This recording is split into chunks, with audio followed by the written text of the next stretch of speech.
Preliminary accidentally discharged her weapon while retrieving her firearm, striking herself once. She is out of surgery and in stable condition. This officer is assigned to the Bureau of Patrol and has just 1 year on. Our main focus is our officer and her quick recovery. Please keep her and your family in your prayers, and we're also working to identify and arrest the suspect involved in this crime in progress.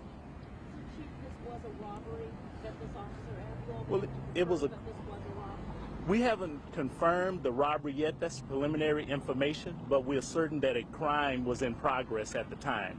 But our preliminary information is indicating that there was a crime, and it could be a robbery or some other type of crime, but we're certain for the crime in progress. So, Chief, what is the procedure for an off-duty officer responding to a crime? Well, you know, we're police officers.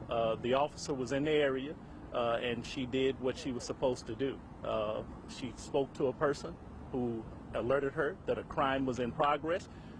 She called 911 to get additional officers to the scene, and that is actually what we train for, to take those kind of precautions when she believed some type of offense was taking place that could cause harm to an individual or herself. You said she's been with the department for a year. How long has she actually been on the street? She's been on the street for a couple of months. Do you have a description of the suspect who may be involved in that crime? Is the neighborhood safe tonight? Do they need to be on the lookout? Well, we believe the neighborhood is safe, and we work hard towards making our neighborhood safe in Prince George's County. Right now, we have some preliminary information on a dark-colored four-door sedan. But right now we're confirming those things, so we want to make sure that we put out the right information as soon as we can. We saw a vehicle get towed away from that scene. Is that the vehicle that you're referring to, or was that the officer's vehicle? No, ma'am. That is not the vehicle that we're referring to. So the officer responded in her personal vehicle? Yes, the officer was in the area off-duty in her personal vehicle. Did she respond by herself? There was a witness who was with her at the time, and we are talking with that witness at this time right now. The suspected other victim in this case who may have been involved, who may have been getting robbed or burglarized, is that person okay? Right now, yes, and we're talking to that person right now and gathering more information, but that person is okay. Right now, our officer is out of surgery, and we are concentrating on her full recovery. That is the person who was injured at this time. But all other parties, with all indications that we have in this preliminary investigation, appears that they are okay right now. How many times did her weapon go off? Once. And do you believe that man's business had anything to do with what appears to be an attempted robbery? Well, right now, I can't confirm if a business was at the location or if that had anything to do with the crime that was taking place. So I can't confirm that at this time. We're going to take one or two more questions.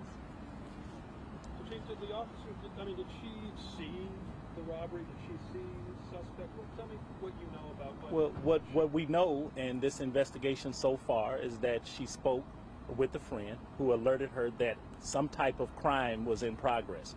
And then she stopped well short of the location and she called 911 in order to get additional officers, to the location. That is exactly what we train officers to do, and to take those kind of precautions, and for whatever she was looking at the time and whatever she's seeing. I can't confirm if she saw anything.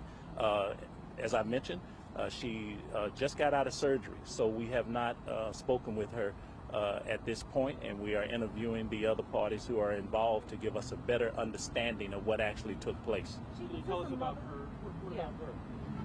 What about who? Yeah, tell us about her. Been on the force a long time. Well, she's been on the force for just over a year, and she's out on the streets protecting the citizens of Prince George's County, the residents of Prince George's County. Outside of that, I won't get into her personal life, and at this point in time, I haven't spoken with her yet. And when I speak with her, that'll give me a better understanding of what information she wants released in her personal life. Can you clarify once more what the policy is for off-duty officers carrying a government-issued weapon? What is that? Can you clarify once more what the policy is for off-duty officers carrying a government-issued weapon? Well, police officers in Prince George's County are required to carry their weapons at all times. We don't stop being police officers when we're off duty. We don't have that kind of luxury. So we have to protect ourselves and be armed in case things like this happen. And you know, we are fortunate that we have officers out there who abide by policies and procedures and who are willing to go out every day and put their lives on the line to protect these great residents of this great county. The policy is they're required to have the weapon at all times? Yes, ma'am. We are required to be armed, ma'am.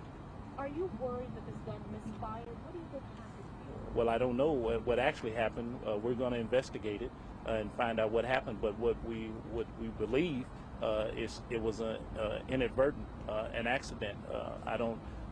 We wouldn't look at that any other way for what was happening at the time. We're going to get a clear understanding of what the officer was looking at that particular time.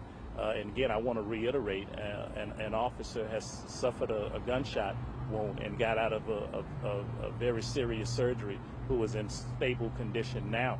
And we're worried more and concerned more about her recovery and her well-being at this point in time. Thank you, Chief. Thank you, guys. Thank you. Thank you.